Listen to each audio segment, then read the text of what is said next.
diagnoses, and just to put things in perspective, when you do get a diagnosis of pre-diabetes, you can reverse it. You can stop your body or yourself from advancing to type 2 diabetes. But once you get type 2 diabetes, you have it and you can't reverse it, and then you have to manage it for the rest of your life. So like someone like you, I would say, oh, you need to get active, but I don't think you can get more And I'm at a active. 6.2, so there I'm inching up there, Yeah. and at 6.5, 6.4, game over, right? So let's start out with my toys, which I don't do this at the Golden Door, but I should, right? 6.4, you're at that where you're constantly needing to 6.5. be managed. So this is what's going on in your body. This is your pancreas. It's supposed to be. It's not really this big. It's about the size of 2 fingers. It's on your left-hand side.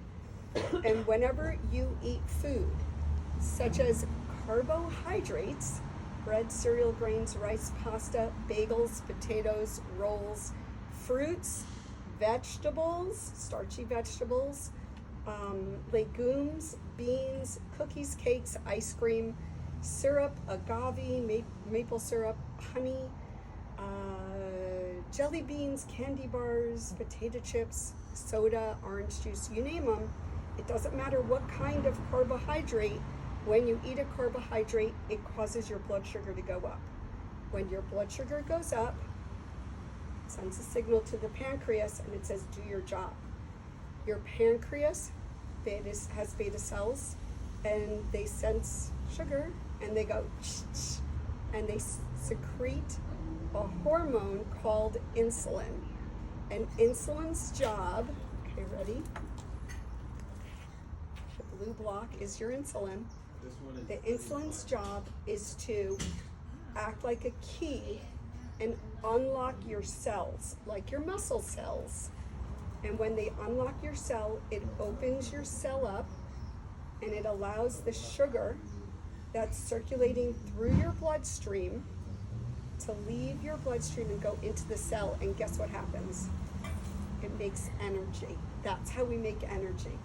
That is our main source of energy and our most desired source of energy. That's how we're supposed to get energy, okay? And I'm saying that because I will talk about keto diets, which is no carbs, and what that means. So when someone is diagnosed with high elevated sugars, there's a couple things that could be going on. Number one, they may not have as many of the beta cells.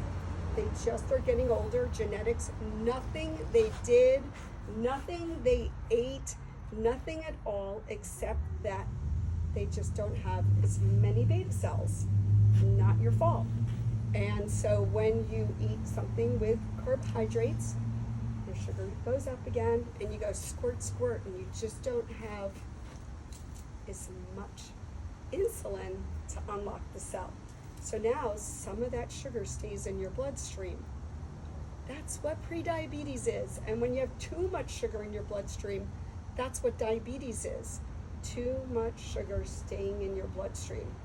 Why is that bad? Well, if you think of a packet of sugar, if you were to feel the sugar crystals are sharp, and if over a very, very, very long period of time, your sugar is scratching away at your blood vessels, like the blood vessels in your eyes or your kidney or your heart, it creates damage.